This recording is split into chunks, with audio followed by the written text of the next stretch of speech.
Your top stories this evening, sponsored by Courts, bringing value home.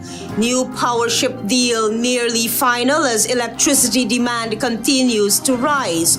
EXxonMobil Guyana rakes in $1.2 trillion in 2025 despite lower oil prices. Because We Care Schools cash grant distribution exercise commences. MELANIE FIONA inspires women to lead with purpose at We Lift Conference 2026. And in sport, West Indies women booked semi-final spot in ICC World Cup. HGP Nightly News begins now.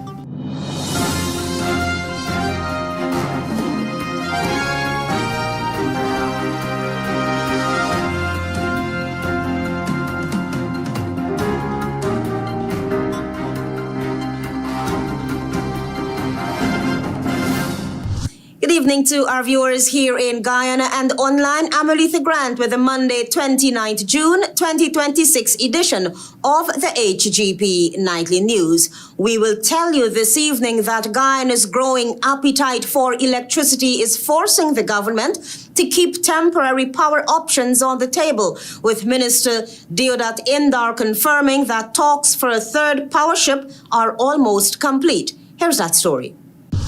Minister of Public Utilities and Aviation Deodat Indar says the government is close to finalizing negotiations for a third POWERSHIP as electricity demand continues to rise and the gas-to-energy project is not yet supplying power to the national grid.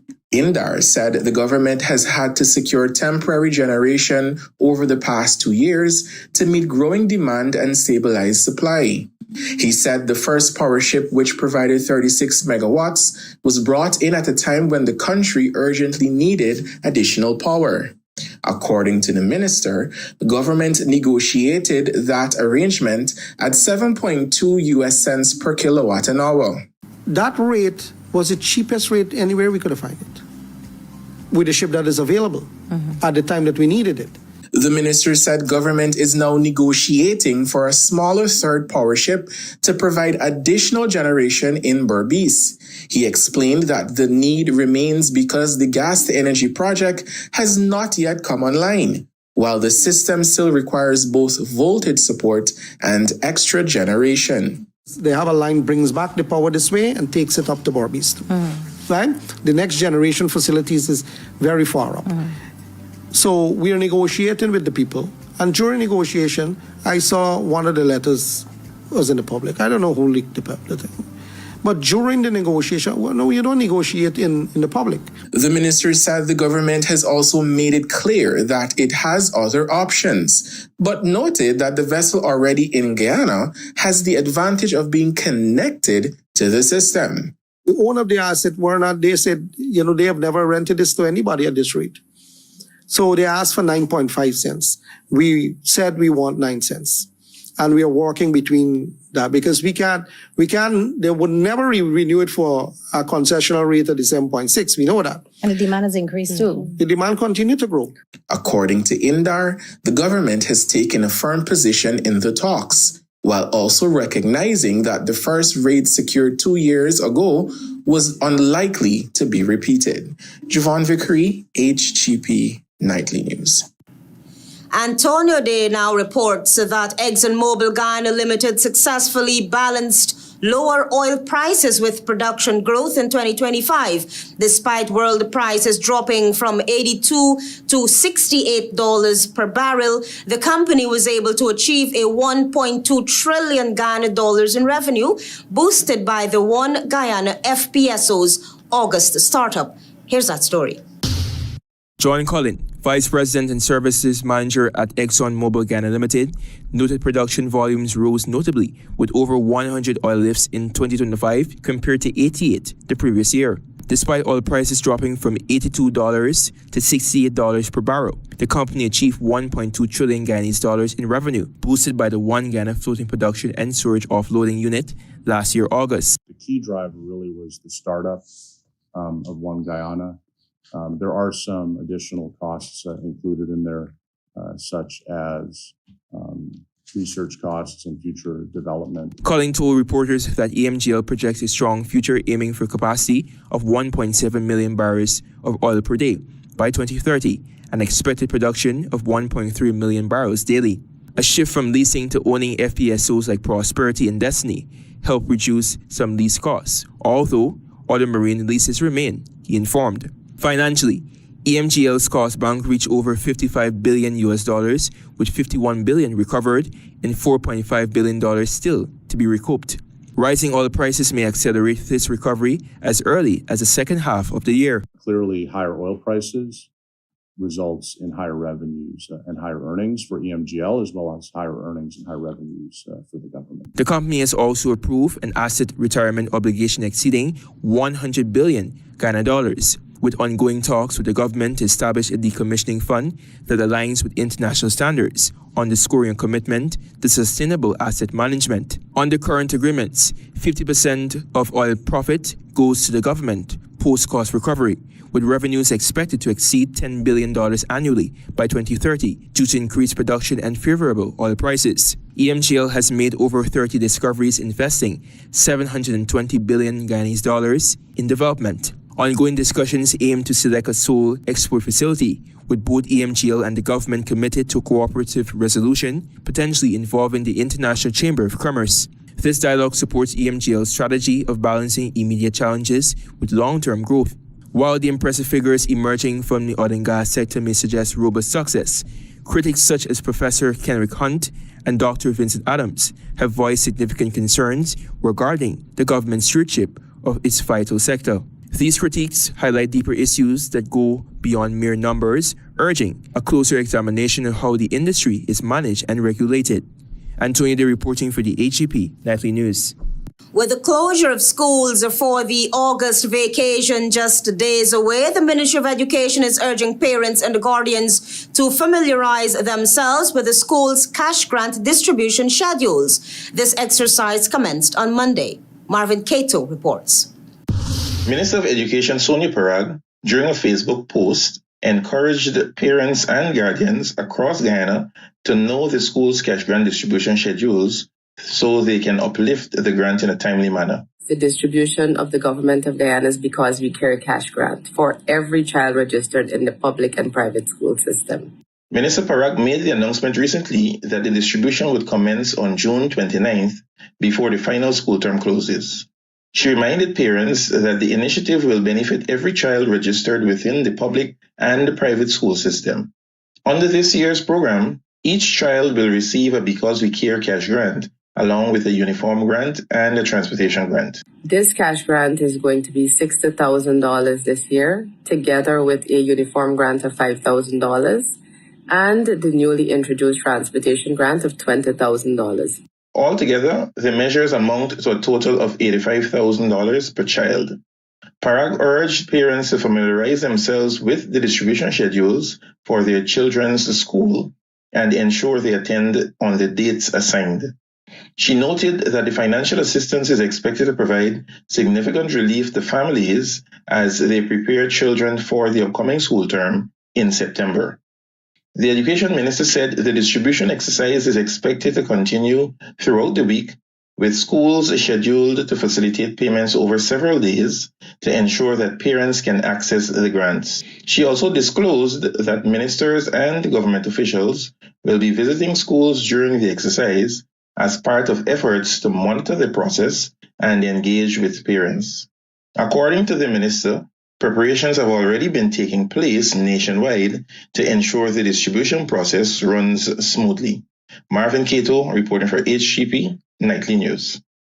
A man who was being held in police custody over the alleged murder of his reputed wife was discovered dead in the Lenora police station lockups. The Office of Professional Responsibility has launched an investigation into the circumstances surrounding his death, which occurred less than a day after police said he confessed to the killing. Travis Chase reports. The Office of Professional Responsibility has launched an investigation into the death of a 44-year-old man who was found hanging inside the Leonora police station lockups while in custody for the alleged murder of his reputed wife. Dead is Hemat Kumar Mohammed of Iflot West Coast Demerara. According to the Guyana Police Force, Mohammed was discovered hanging from the window grill of his holding cell from clothing between 10:45 a.m. and 11:24 a.m. on Saturday. Police said officers immediately escorted him to the Leonora Cottage Hospital, where he was pronounced dead on arrival by the doctor on duty. The circumstances surrounding his death are now the subject of an internal investigation by the Office of Professional Responsibility.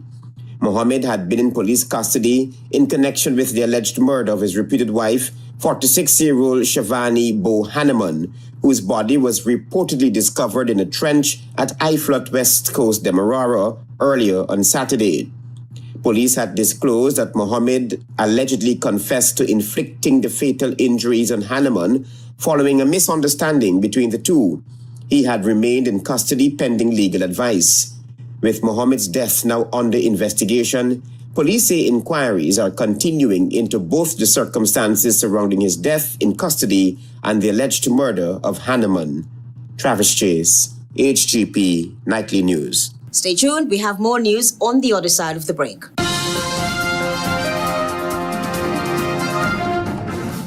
It's game on. And you may not be able to predict the scoreline or who will win each game. And you sure can't predict who will be the champion. But what is predictable is that Quartz has what you need to watch the games the way you want to every time. It's game on. Quartz, bringing value home. Welcome to SNL Electrical Inc., where lighting and electrical needs are met with expertise and style. From the latest in electrical lamps to durable cables, circuit breakers, panels, we have it all. Illuminate your space with our elegant chandeliers, stunning crystal lights, and versatile pole lights. Looking to upgrade your comfort? Explore top-of-the-line AC units and our diverse selections of stylish styles. Visit us at 170-180 Thomas Street, Kitty, Georgetown. Discover a solution that not only lights up your world but transforms it. Call us on telephone number 226-3018 or 223-1634. SNL Electrical Inc., powering your life with elegance, quality, and care. Krishna Rao Establishment. No job is too small or too large. We specialize in all types of fabricating machinery, excavator repairs, rice field pumps, and hydraulic hoses. Visit us at Lot 113, Block CC, Manripo, East Coast, Demerara, or call 220-962-4-629-4021 or 619-7880. At Krishna Rolf Establishment, no job is too small or too large. GECOM will be conducting a claims and objections exercise commencing July 1, 2026 to produce an official list of electors, OLE. If you will be 18 years or older by June 30, 2026, and you are a Guyanese citizen by birth, descent, or naturalization, or a citizen from a Commonwealth country living in Guyana for 1 year or more, you are eligible for inclusion in the OLE. GECOM has posted the preliminary list of electors, PLE, in all the registration divisions across Guyana for you to check whether you are listed, and if so, whether your particulars are accurate. If you have changed your address since you were registered, you need to visit the GECOM registration office responsible for your new area of residence to apply for a transfer. Tuesday, July 14, 2026 is the last day you can apply for a transfer during this exercise. For more information, contact the GECOM on 225-0278-9 or visit www.gecom.org.gy.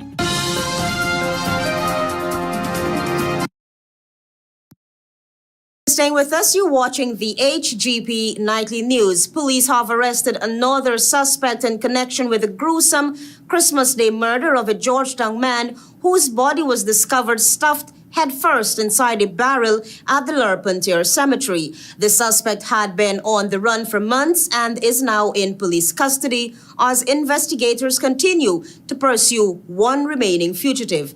Travis Chase is on that story.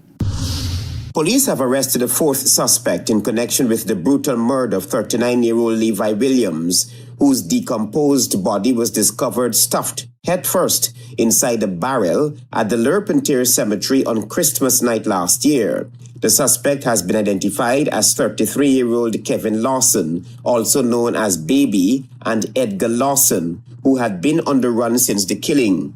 According to the Guyana Police Force, Lawson was apprehended on Saturday during a cordon and search exercise conducted between 6:30 p.m. and 7:30 p.m. at Farm East Bank Demerara.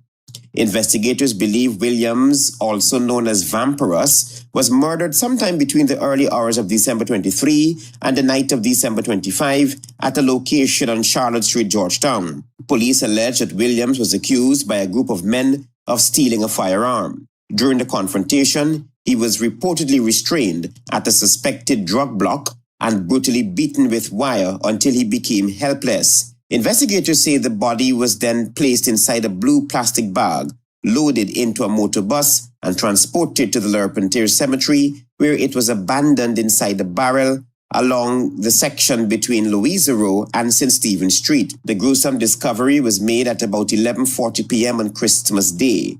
Williams was found clad only in a pair of blue short pants with his head inside the barrel and his feet protruding. 3 men have already been charged with his murder. They are Randy Mars, called Ratty, Aaron Khan, known as Tattoo Man, and Jamal David, called 100. With Lawson's arrest, police have now apprehended 4 suspects in the case. Investigators say one of the suspects remains at large. Lawson is expected to be processed by detectives as investigators move forward with the case. Travis Chase, HGP Nightly News. As Guyana's LGBTQIA community marks Pride, the Society Against Sexual Orientation Discrimination, SASOD's founder Joel Simpson says the moment is less about celebration and more about the unfinished fight for equality under the law. More details in this report. For the Society Against Sexual Orientation Discrimination, SASOD Guyana's founder Joel Simpson, Pride in Guyana remains a form of protest, not simply a celebration. Simpson said although attitudes towards the LGBTQ plus community have improved and public support has become more visible, the country's laws have not moved in the same direction. He noted that Guyana has seen meaningful social progress, including becoming the first country in the English-speaking Caribbean to host a public pride parade. Since then, he said, other Caribbean countries, including Trinidad and Tobago and Barbados, have followed. Simpson also pointed to the growing number of allies, relatives, parents, and civil society groups supporting equality through campaigns such as Guyana Together. He, however, said social acceptance must be matched by legal and institutional reforms. It's a protest because we still, in 2026, are advocating for laws which criminalize same-sex intimacy to be repealed. We still don't have laws which protect us from discrimination. He identified the repeals of Section 351 to 353 of the Criminal Law Offences Act as one of the most urgent priorities, since those provisions remain the last laws in Guyana that directly discriminate against the community. We still are not seeing the institutional change, the legal change, the systemic change, the policy change to match the social change that we're experiencing. Simpson acknowledged that the People's Progressive Party Civic Administration has again committed in its manifesto to outlawing discrimination based on sexual orientation. Still, he said, the amendment is straightforward and should be treated with urgency. Guyana only has one existing piece of anti-discrimination legislation on the law books in terms of ordinary legislation, and that's the Prevention of Discrimination Act 1997. The second most urgent thing is to get that amended to include sexual orientation, gender identity, and gender expression. He said advocates want to see the change completed before the end of 2026, arguing that the law should now reflect the growing level of acceptance already taking place in the Guyanese society. Javon Vickery, HGP Nightly News. Minister of Local Government and Regional Development Priya Manik Chand confirmed that community enhancement and pathway workers will soon receive an increase in their wages, as was announced during the presentation of the 2026 national budget. Marvin Cato reports. The National Pathway Workers System acts as a vital anti-poverty and economic empowerment initiative in Guyana. It provides over 20,000 citizens with part-time employment, 10 days a month, enabling them to earn a monthly income of $50,000 while they build valuable technical skills and access pathways to permanent full-time careers. Priya Manik Chand, Minister of Local Government and Regional Development, recently announced that an increase announced in Budget 2026 for pathway workers will soon take effect. We had promised that we would increase your salaries, wages, stipends to $50,000, and we have done that. By working part-time, the minister said participants can comfortably supplement household incomes, which directly helps to offset the cost of living increases and also serves as an educational stepping stone.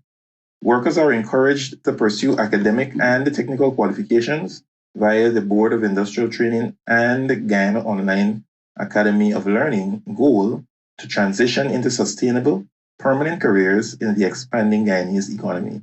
The government also works alongside local banks to help workers leverage their part-time income to secure mortgages and invest in home ownership.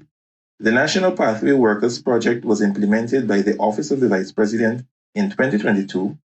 The initiative began in 2022 with 10,750 workers and has seen some 50,000 persons gaining employment. Marvin Cato reporting for HGP Nightly News.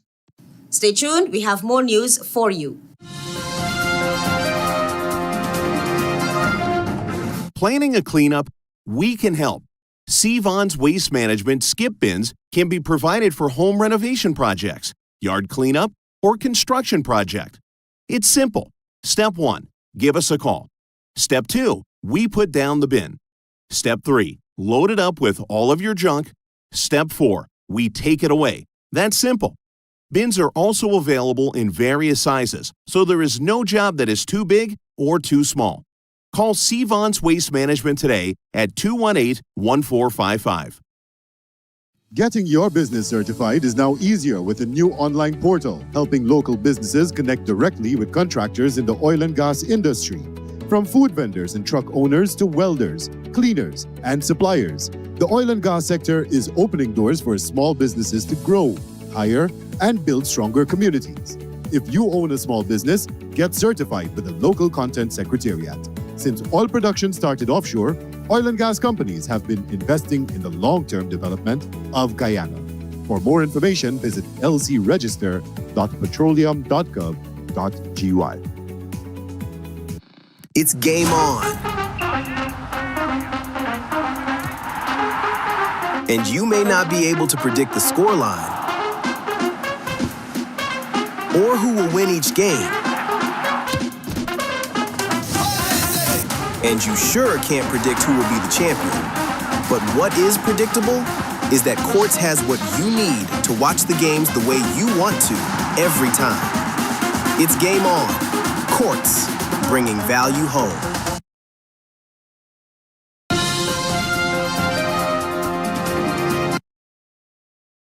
Thanks for staying with us. You're still watching the HGP Nightly News. Grammy Award-winning singer and proud Guyanese descendant MELANIE FIONA delivered an inspiring keynote address on Saturday at the WELEAD Conference 2026, urging women to embrace their purpose, lead boldly, and become catalysts for change. Here's that story. To you, I say, walk boldly, lead courageously, build generously, and dream globally. And never underestimate what can happen when empowered women are put in positions to make change. That was Grammy Award-winning singer and proud Guyanese descendant MELANIE FIONA during her keynote address on Saturday at the WELEAD Conference.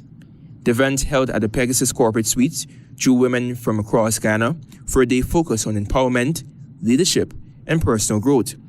Under the theme, Ghana to the World, Women Building Global Bridges. Fiona highlighted that Ghana's true asset is its people, especially the women who inspire community transformation. She urged women to recognize their unique strengths as their quote-unquote superpowers for a better future.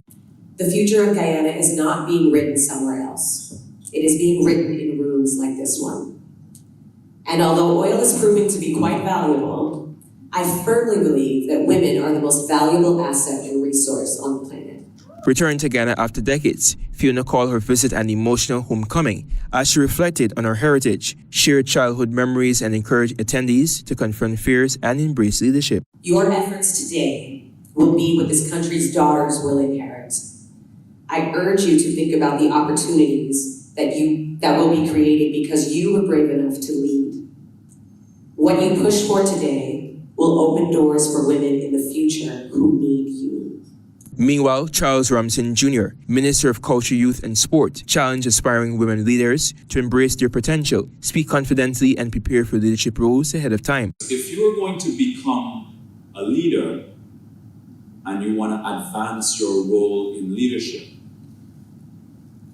one of the ways that you can do that is actually by being it before you get there.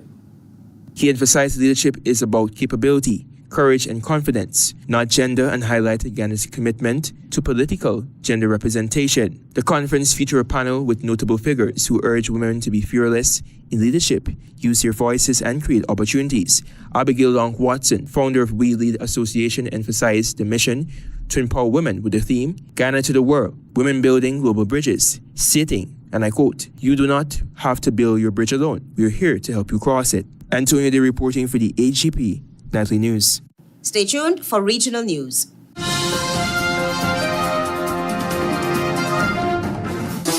Fruitopia, Fruitopia, it's a drink that's hype. Citrus punch, fruit punch, tastes nice. Guava, pineapple, that give me a vibe.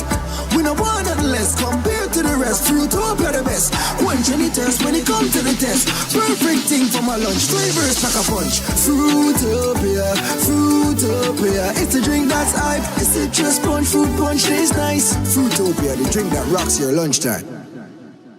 GECOM will be conducting a claims and objections exercise commencing July 1, 2026 to produce an official list of electors, OLE.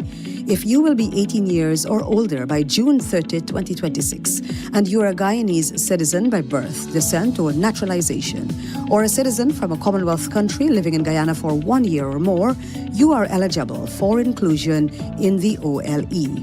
GECOM has posted the preliminary list of electors, PLE, in all the registration divisions across Guyana for you to check whether you are listed, and if so, whether your particulars are accurate. You can make a claim for registration, change, correction to your particulars, or you can object to the inclusion of anyone whom you believe should not be on the list. If you are desirous of making a claim or objection, you must visit the GECOM registration office responsible for your area of residence to do so. Visit the GECOM registration office responsible for your area of residence to conduct any of the above transactions. All GECOM registration offices will open Monday to Friday from 8 to 18 hours, Saturday, Sunday, and holidays from 10 to 14 hours. For more information, contact the GECOM on 225-0278-9 or visit www.gecom.org.gy.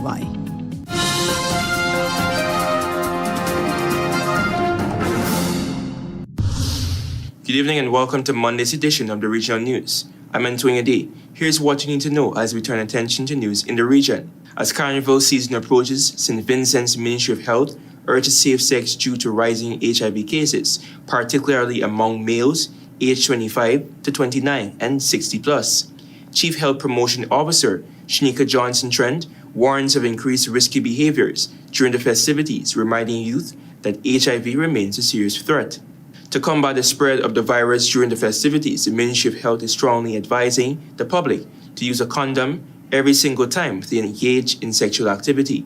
Officials emphasize that this precaution is especially vital if the sexual encounter is not with a faithful partner or if both individuals have not recently tested themselves for the virus.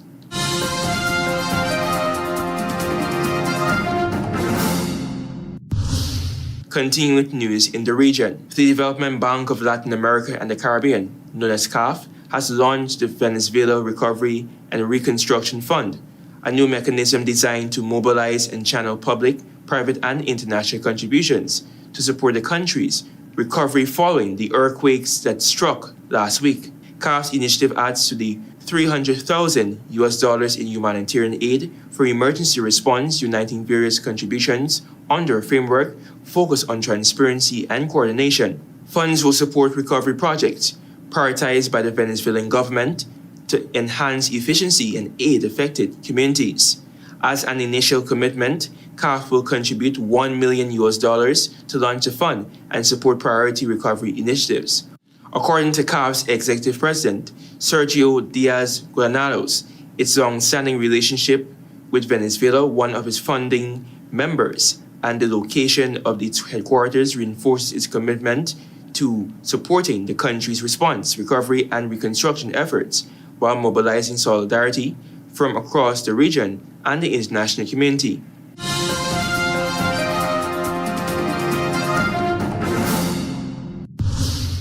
And finally, with international news, Samsung Electronics and SK Hynix announced a combined investment of $8 trillion for a new chip-making hub in South Korea's southwest to meet rising AI-driven demand. President Lee Jae-myung joined the announcement, aligning with the government's goal to boost investment in less developed regions. The companies plan to build 2 fabrication plants each, expanding beyond their existing sites in Gyeonggi Province. Officials highlighted the Southwest renewable energy strengths despite concerns about resources to support the fabs. Samsung and SK Hynix have reported record profits in recent months as soaring global investment in data centers and other AI infrastructure has fueled demand for memory chips. During Monday's event, officials outlined plans for a nationwide semiconductor ecosystem, expanding production in the Southwest, specializing in packaging in Chongqing, and building data centers nationwide. That has brought us to the end of Monday's edition of the Regional News. I'm Antonio Day. Thank you for watching, and do have an enjoyable rest of the evening. Goodbye for now.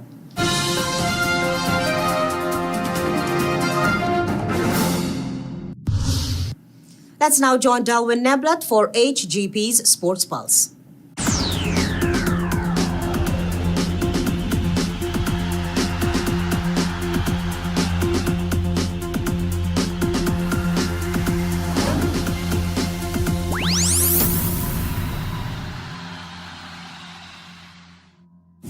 Good evening, Guyana. I'm Delwyn Neblet with your HGP TV Sports Pulse for today, Monday, June 29, 2026.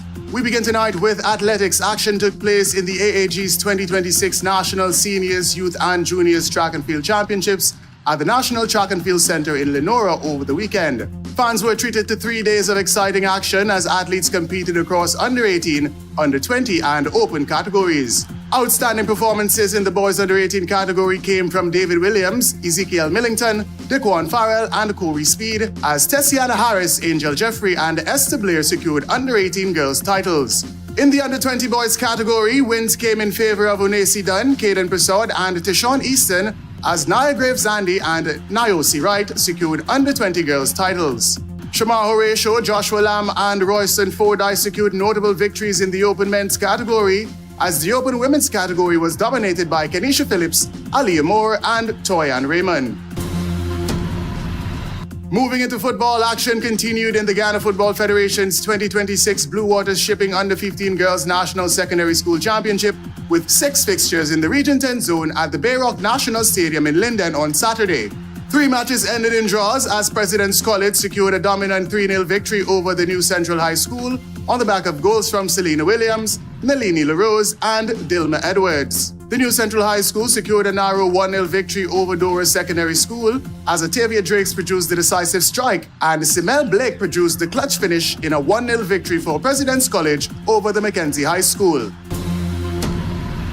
Moving into cricket, action continued in the Ministry of Education's 2026 Bihari Group of Companies Under-19 Schools T20 tournament with Zone 1 semi-final fixtures at the Joe Jagmohan Ground in Essequibo on Sunday.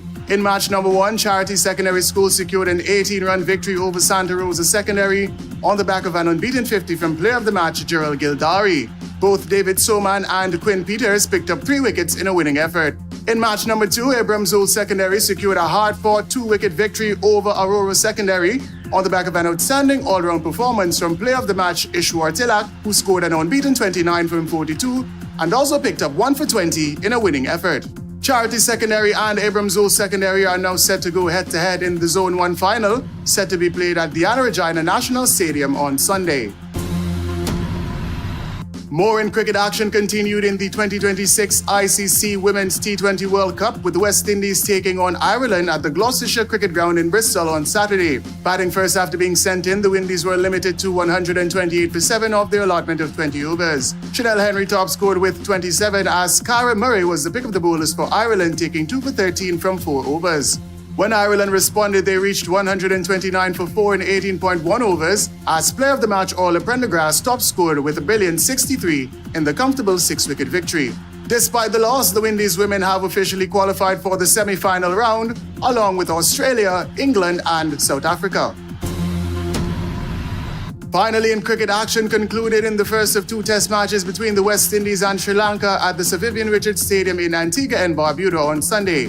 Batting first, Sri Lanka were bowled out for 308 in 71.5 overs, as captain Dhananjaya De Silva top scored with 120, and Justin Graves was the pick of the bowlers for the West Indies, taking 3 for 39. When the Windies responded, they reached a massive 626 for 9 declared in 160.5 overs, as player of the match Amir Jangu produced a maiden test century and top scored with a sensational 233. Captain Roston Chase also scored a magnificent 194 as the Windies secured a mammoth 318 runs first innings lead. Batting a second time, Sri Lanka were bowled out for just 101 in 31.2 overs, as Kumar Roach brought up his 300th test wicket and finished with 4 for 51 in the commanding innings and 217 runs victory.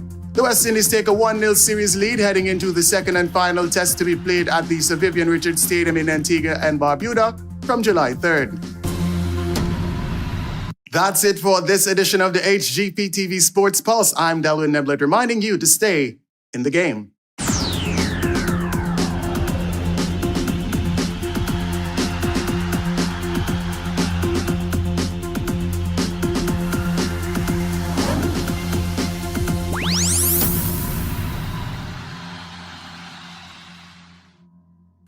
New POWERSHIP deal nearly final as electricity demand continues to rise. EXxonMobil Guyana rakes in $1.2 trillion in 2025 despite lower oil prices. Because We Care Schools cash grant distribution exercise commences.